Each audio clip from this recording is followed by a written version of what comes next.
Pun nggih. Kalau baleni Kanjeng Nabi niku dawuh nggih, ketika sampeyan semua setelah mengubur mayit waqafa alaih, berhenti sejenak nggih, berhenti sejenak. Untuk apa? Istaghfiru li akhikum, untuk mendoakan ampunan kepada saudaramu yang telah meninggal dunia. Wa yusallu lahu tatsbit, dan mereka butuh pemantapan, penguatan tentang pertanyaan mungkar dan nakir nggih. Jadi ada dua, Pak. Setelah mengubur mayit jangan tinggalkan, sampeyan beristighfar kepada mayit, ya, kepada Allah untuk mayit.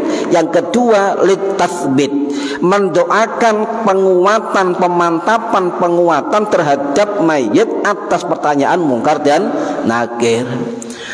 Contoh napa dungane? Ya kaya biasane, Allahumma ighfir lahu lek lanang, Allahumma ighfir laha lek wedok, Allahumma ighfir lahu warhamhu wa'afihi wa'fu anhu nisbal muddah, Allahumma tsabbithu 'inda su'ali baqiyaha.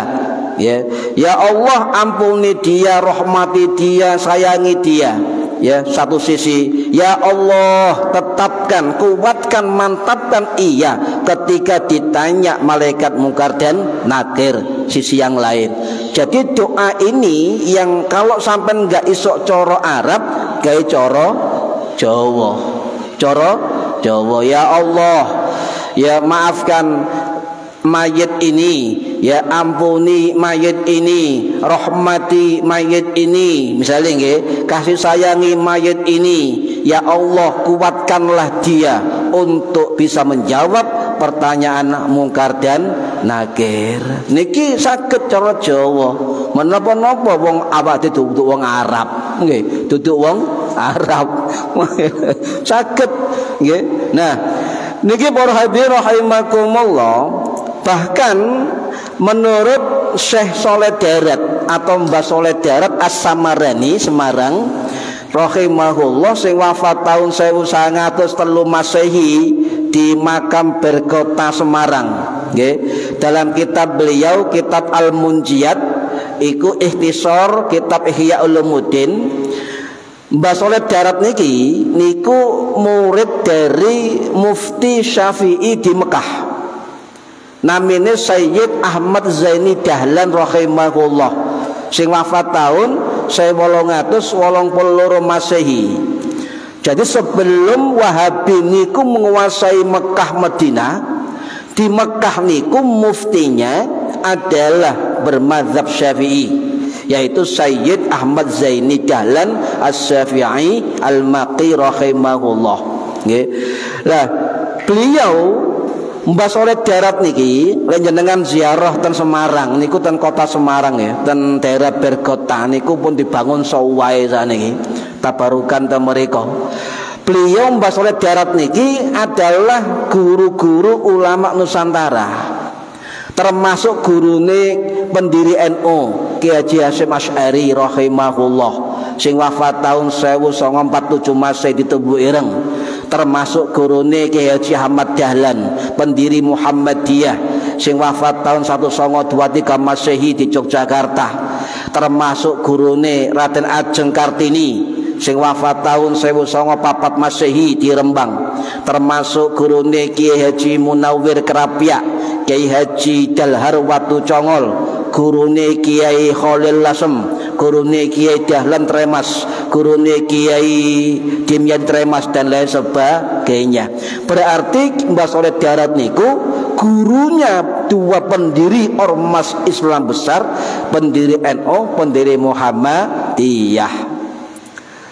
Jadi pendiri Muhammadiyah niki Mbah Soleh Mbah Ahmad Dahlan niku ngaji mondoke ten pondoke mazhab Syafi'i.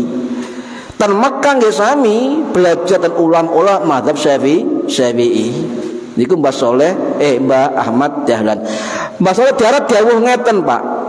Jangan tinggalkan ketika sudah mengubur mayit, ketika semua orang meninggalkan kuburan, hendaklah beberapa orang yang keluarganya dan sebagainya berhenti sejenak untuk membaca doa dan boleh maca surat Yasin, surat Waqiah, surat Al-Mulk dan sebagainya dihadiahkan dumateng jenazah. Niki dawuh Mbah Soleh Darat. Bahkan nyuwun sewu Pak, lek panjenengan ziarah ten wong tuane, ziarah ten guru-gurune, ziarah ten makam umum, ziarah ten kaum muslimin, niku wonten kalimat sholawat yang manfaatnya ahli kubur wau insyaallah mboten diazab. Mboten diazab. Niki ijazah guru kula waktu ngaji kitab Bughyatul Mustarsyidin, karangannya Syekh Abdurrahman bin Umar Al-Masyhur As-Syafi'i rahimahullah sing wafat tahun 1900 Masehi di Hadramaut Yaman. Napa kalimat agar mayit yang kita doakan dibebaskan dari siksa kubur. Pendek Pak sholawati. Allahumma bihaqqi sayyidina Muhammad wa ali sayyidina Muhammad, Allahumma la tu'adzib hadzal mayyit. Ya. Apa? Allahumma ya bihaqqi sayyidina Muhammad wa ali sayyidina Muhammad, Allahumma la tu'adzib hadzal mayyit. Ya Allah, dengan kebenaran hak Kanjeng Nabi dan keluarganya, ya maka ya Allah jangan diazab ya ini mayat 3 kali niku. Jadi lek mari ngubur ojo lali donga niki ping 3 ya, ping 3 ya niki saged diwaca ketika dua tambahan tahlil, saged pada akhir tahlil saged diwaos ping 3 nggih ya. Hadzal mayit diganti tilkal mayit, mayit itu maksudnya itu nggih. Atau kalau dikuburnya hadzal mayit, atau kalau perempuan hadzihil mayyitati. Niku perlu diwaos niki 3 kali Pak. Menurut beliau dalam kitab Bughyatul Mustarsyidin, beliau mengatakan ngeten, sholawat ini jika dibacakan pada mayit yang baru dikubur atau mayit yang telah lama dikubur, maka berkat rahmat dan syafaat Kanjeng Nabi Muhammad sallallahu alaihi wasallam dia lepas dari siksa kubur, minimal diringankan dari siksa kubur, sebab kita menyebut bihaqqi sayyidina Muhammad. Ini. Jadi mayit niku akhirnya merespon, kata beliau dalam kitabnya, merespon nangis terseduh-seduh sebab gembira mendapatkan rahmat dan nikmat kubur. Niki Pak. Makanya ya masih adoh sapiro kuburane wong tuane, kuburane gurune tetap diparani, nggih, tetap diparani. Sebab suwenenge luar biasa. Nah, bahkan pada zaman ulama salaf, ulama hadis Pak, sing jenenge Imam At-Tirmidzi Asy-Syafi'i rahimahullah, sing wafat tahun 892 Masehi di Tirmidz Uzbekistan. Beliau dawuh, nggih, beliau dawuh atas hadis itu tadi. Kenapa? Jikalau sudah bubar semua ya penziarah ya, maka jangan tinggalkan dulu, duduk waqaf alaih, duduk sebentar atas kubur, boleh duduk monggo, berdiri juga monggo, sejenak di sampingnya, di samping kuburnya, ojo ndase di samping kuburnya ya. Beliau mengatakan lalu berdoalah memohon ampunan kepada mayit itu, mohon ampun, dan juga meminta kepada Allah untuk menguatkan, memantapkan mayit itu bisa menjawab pertanyaan malaikat mungkar dan nakir ya. Atau kalau sampai ijen dasok ndonga dipimpin bareng-bareng. Napa? Niki pendapat Imam At-Tirmidzi rahimahullah, ulama hadis besar termasuk ulama salaf nggih niku Pak. Jadi ada dua sunnah setelah mengubur mayat, al-istighfar wa tatsbit, memintakan doa kepada mayit ya, kepada Allah untuk mayit, dan memohon kekuatan kepada Allah agar mayit bisa menjawab pertanyaan mungkar dan Nakir cara Jawa monggo, cara Madura monggo, nggih. Wau apal bau, Pak. Allahumma bihaqqi Sayyidina Muhammad wa ali Sayyidina Muhammad la tu'adzib hadzal mayyit 3 kali. Niku pun dawuhne wali niki, kitab Bughyatul Mustarsyidin. Pun para hadirin rahimakumullah, nggih. Kemudian bagaimana ketika sampean setelah mengubur mayat sampai menyiram kembang atau kubur telah lama sampean ziarahi sampean siram kembang, sampean beri kembang, nggih. Tuku kembang ditabur di atas kubur. Bagaimana hukumnya? Ya bagi kelompok yang sewu, kelompok sebelah, Pak, niku dibid'ahkan. Ya, dibid'ahkan. Tetapi kita banyak acuan-acuan hadis dan juga perbuatan para sahabat Kanjeng Nabi. Termasuk ulama mazhab Syafi'i lho nggih, niku mesunahkan untuk memberi taburan bunga ya di atas kubur. Makanya sampai lihat ziarah, Pak, itu kedah nggawa kembang. Niku sunnah. Wonten keterangan nggih, Imam Al-Khatib Asy-Syarbini Asy-Syafi'i Al-Misri rahimahullah sing wafat tahun 1570 Masehi di Mesir, dalam kitab Al-Iqna beliau dawuh wa yusannu, dan disunahkan apa? Wad'il jaridil akhdari, meletakkan apa? Bunga atau tanaman atau dahan yang masih hijau alal qabri, di atas kubur.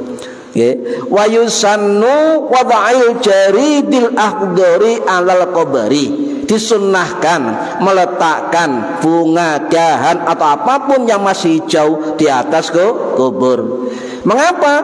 Wa kadza ar-rayhanu wa nahwuhu minasyai'ir ratbi. Sebab ini bisa mendatangkan malaikat yang suka dengan aroma wangi. Dengan aroma wangi, ya, wa nahwuhu atau apapun sejenisnya minasyai'i ratbi, sing penting sesuatu itu wangi.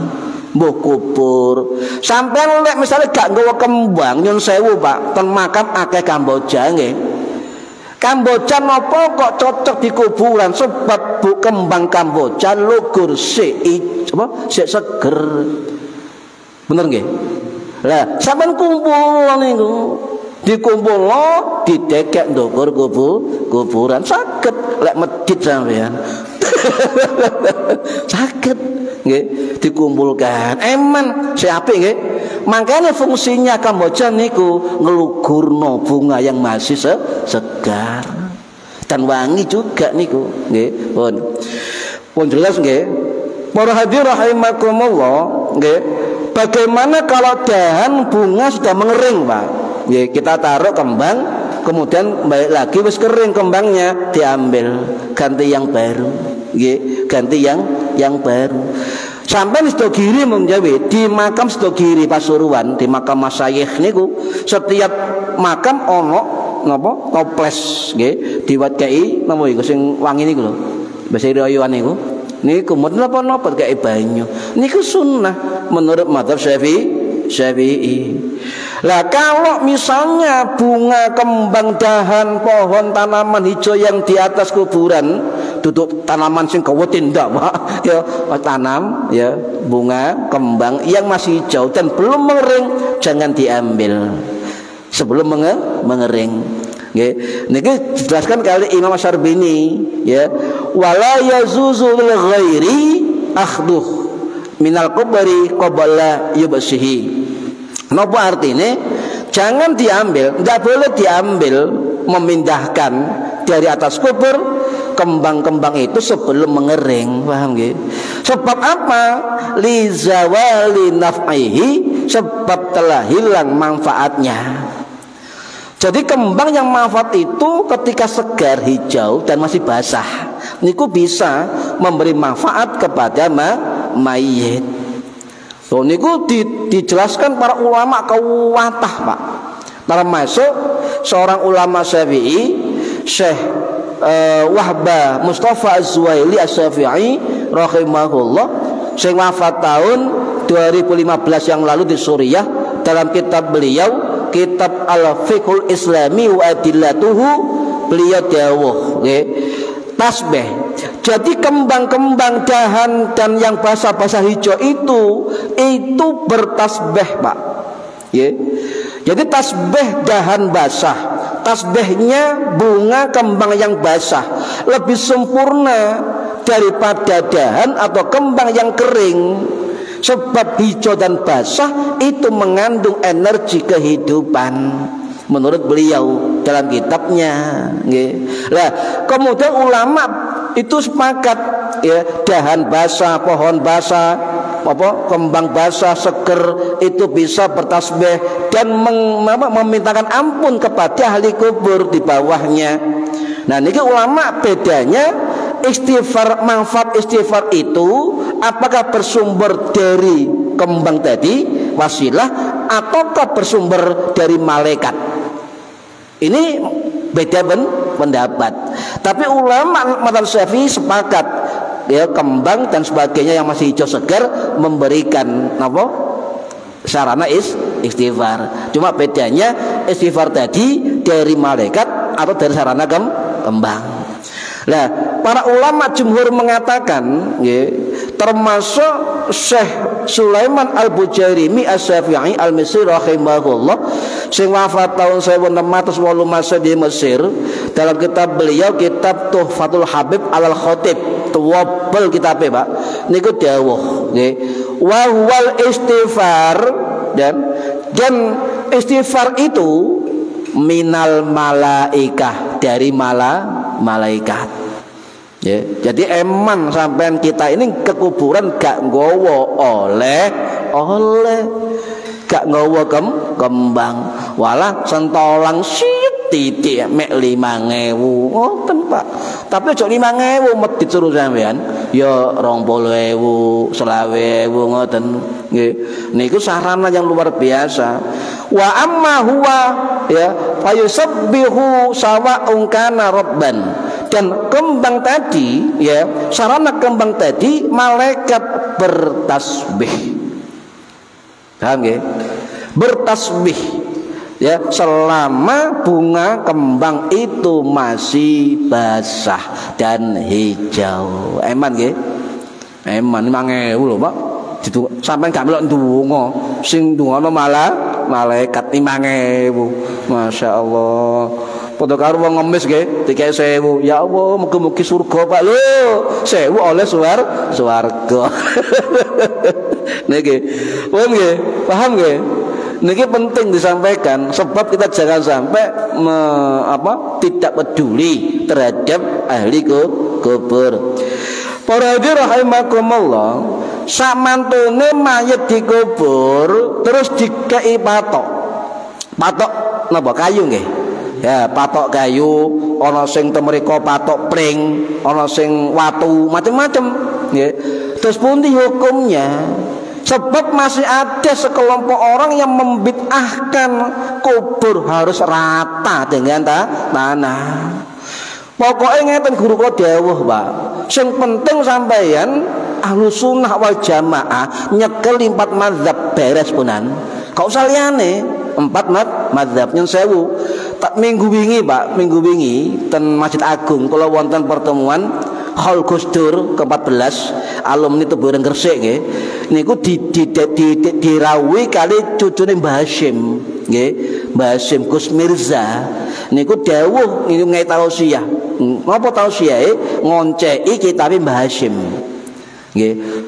Beliau berkata, alumni pesantren kudu nyekel dawuhe Mbah Hasyim Asy'ari. Napa Gus? Mbah Hasyim dawuh kudu dikenalno mazhab. Paham nggih? Kudu kenal mazhab, kudu nyekeli mazhab. Lek gak nyekel mazhab akeh salahe.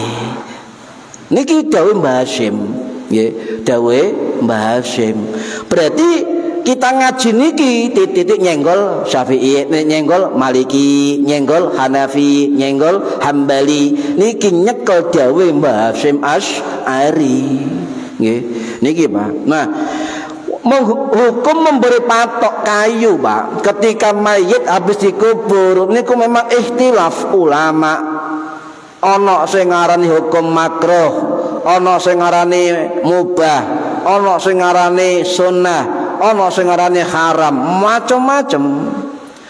Kalau pendapat ini masih ikhtilaf ulama, lek wong ngerti fikih, Pak, itu tidak boleh mengklaim pendapatnya paling benar, tidak boleh dalam fikih. Moro-moro masa ana pendapat haram. Ya, pen ulama niki lho 4 pendapat. Lah kok diklaim bener dhewe? Berarti niku tidak mau belajar fikih. Nggih, pun.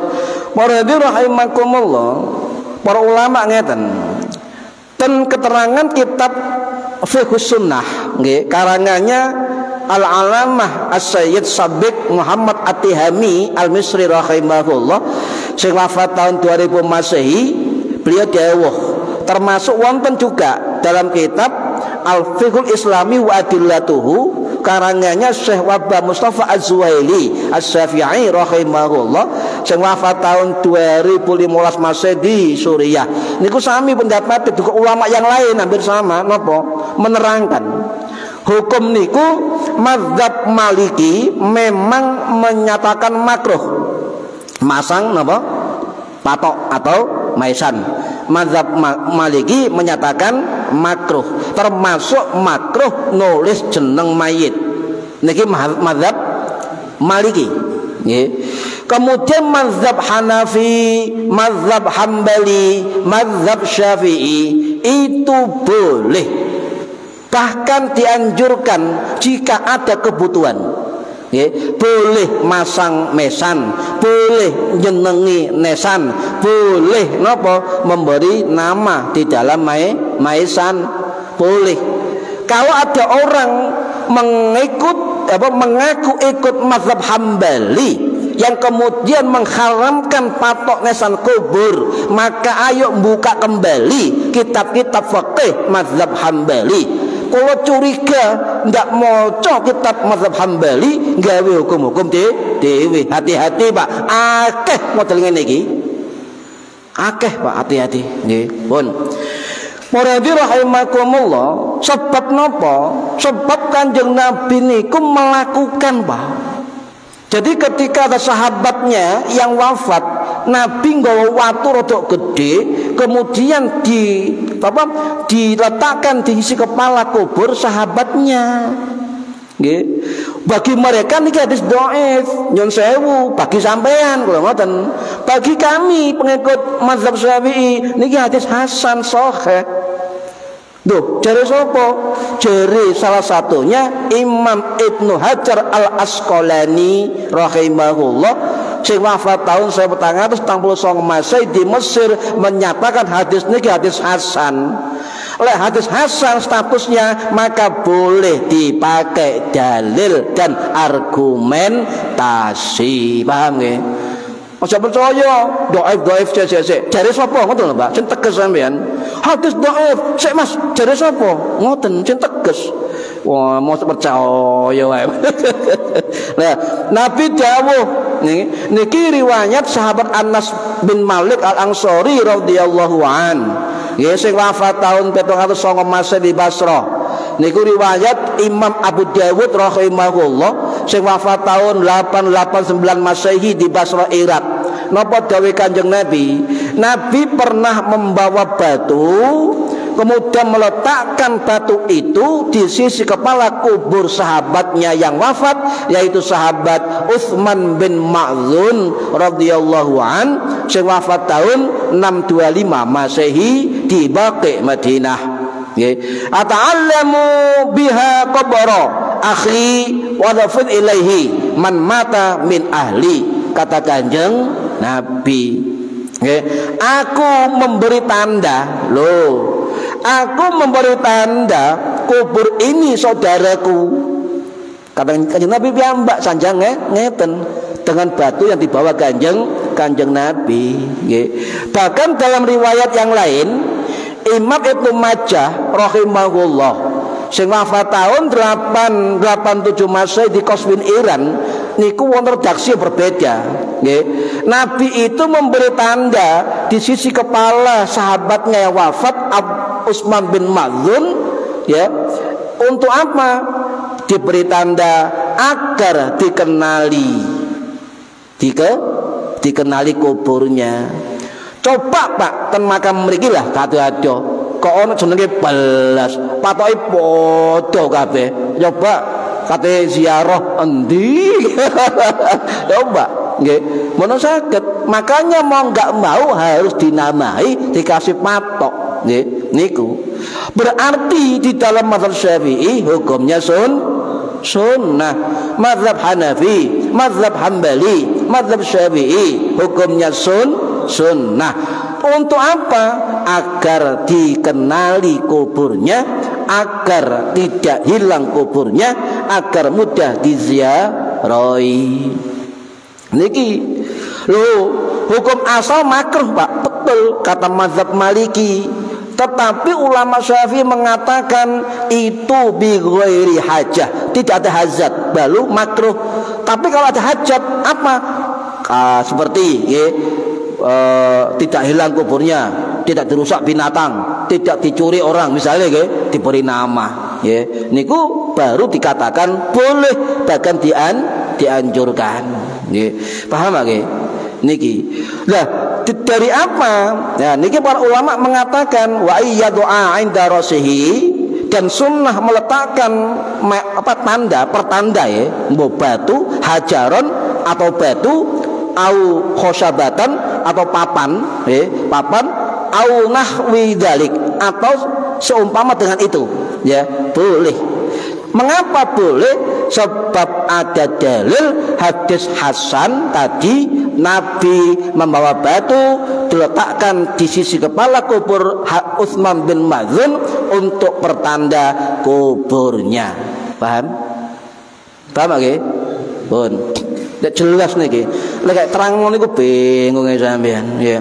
Nah, lho ana sing ngomong, lho mazhab Syafi'i menyatakan makruh.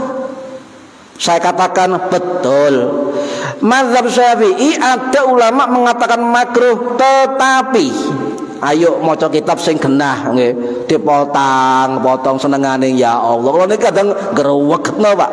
Nggih, kadang dalil mazhab Syafi'i dipotong. Contoh.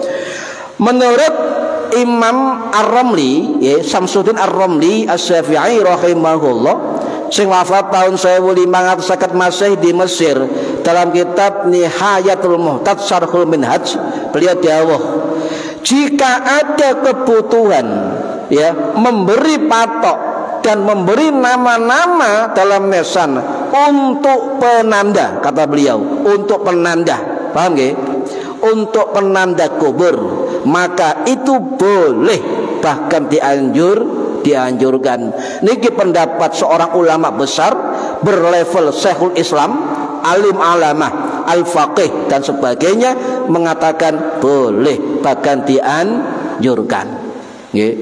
Nah, kemudian para hadirin rahimakumullah, kalau tidak ada kebutuhan sama sekali, kemudian dikasih patok, ya gak boleh, berarti orang mengatakan makruh mazhab Syafi'i memotong dalil, kecuali ngoten di dalam kitab Nihayatul Mustad dan juga dalam kitab yang lain, termasuk kitab Hasyiah Al-Bujairimi dan sebagainya. Paham Pak nggih? Niki perlu dipaham. Lah lek dianjurkan dikasih patok pertanda di sisi kepala kubur, bagaimana patok nisan di kakinya kubur? Kan ngoten. Ana sing ndas tok koyo bake makla ndas tok. Watu cilik ngoten pertanda, ya boleh. Ya tadi Nabi mengatakan ainda rasi hajaran, nggih, au khosabatan dan sebagainya boleh. Sepenting ada pertanda. Tapi bagaimana sisi kakinya dikasih pertanda juga? Nah, kita nggak usah melihat yang lain, Pak. Mazhab Syafi'i mengatakan diperbolehkan, bahkan dianjurkan. Niki pendapat banyak ulama Syafi'i, termasuk pendapat Imam Sulaiman Al-Bujairimi Asy-Syafi'i rahimahullah sing wafat tahun 1608 Masehi di Mesir. Dalam kitab Hasyiah Al-Bujairimi kurang tuwek ana Imam Abu Hasan Al-Mawardi Asy-Syafi'i rahimahullah sing wafat tahun 1058 Masehi di Baghdad juga menyatakan dianjurkan memakai patok di isi kaki kubur. Kurang tuwek. Wontes duaya, Pak. Cuma kadang kita kurang membaca ngoten mawon. Nggih. Pun. Bagaimana membangun kejing? Nah niki kata sing payan ngoten. Bagaimana kejing? Kejing apa niku? Di semen nggih. Nah, dirotokno dukur semen niku kejing. Ya, kejing. Ini masih perdebatan ulama, Pak. Cuma hukum asalnya tidak boleh ketika di makam umum. Jadi makam ada dua tipe. Makam umum musabbalah atau makam sabil itu makam tanah yang memang umum digunakan untuk pemakaman, itu makam sabil, makam musabbalah. Ada juga makam mauquf atau makam perorangan milik keluarga, al-mamlukah, likiha namanya. Nah, itu beda pendapat nanti.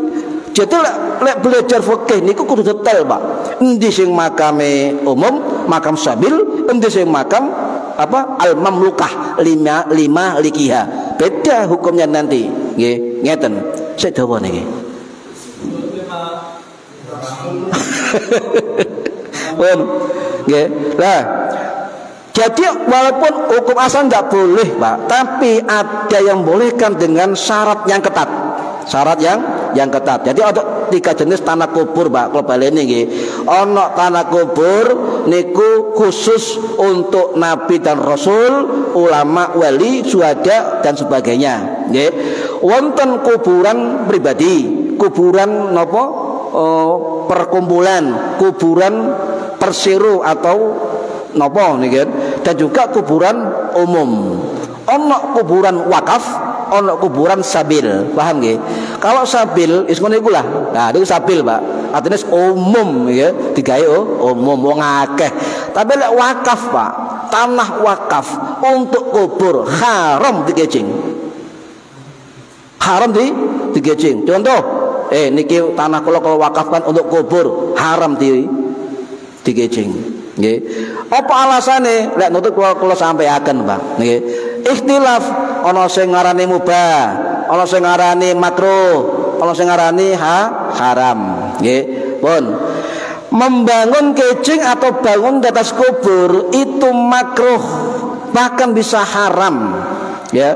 Kalau tidak ada kepentingan kecuali makamnya para nabi, para rasul, para wali, para syahid, syuhada, dan para ulama, kaum sholihin boleh. Untuk makam nabi, rasul dan kaum sholihin itu jumhur ulama Syafi'i boleh.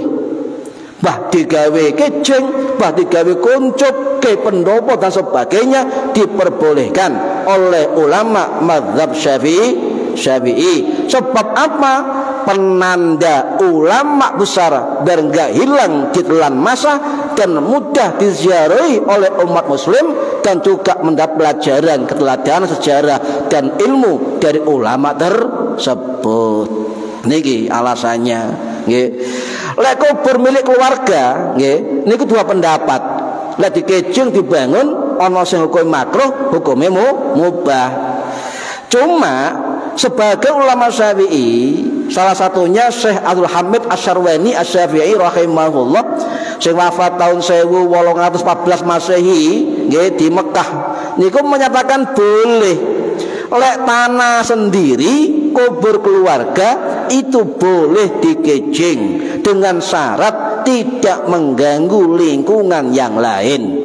Paham nggih? Iku kubur milik sendiri, nggih. Nah, kemudian para ulama ngeten di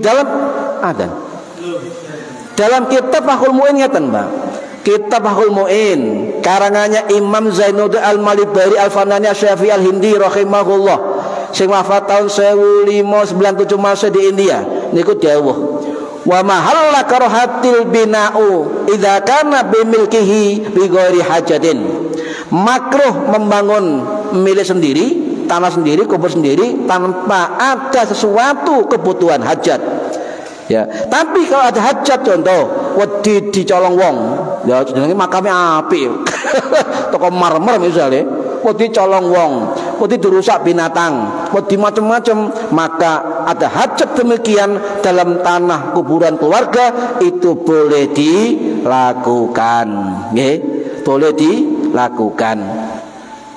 Ya, bahkan ulama kita Kiai Haji Muhammad Syafi Hadzami rahimahullah, Pak, sing wafat tahun 2006 Masehi di Jakarta, dalam kitab beliau, kitab apa, Tawdihul Adillah, beliau menyimpulkan dalam kitab Fathul Mu'in, dalam kitab I'anut Talibin, beliau dawuh napa? Membangun di atas kubur tanah sendiri makruh tanpa kebutuhan, ya. Tapi kalau ada hajat, wedi dicolong wong, wedi dirusak wong, wedi dileboni binatang buas dan sebagainya, maka boleh dibangun di tanah milik sendiri. Terus pun di makam umum niki, nggih. Makam umum ada dua, makam yang sifatnya wakaf dan makam yang sabil atau musabbalah, ya, yang memang diperuntukkan untuk pemakaman umum. Okay. Ini dua pendapat. Apa boleh dikecing? Ada sebagian mengatakan makruh, sebagian menyatakan haram. Okay.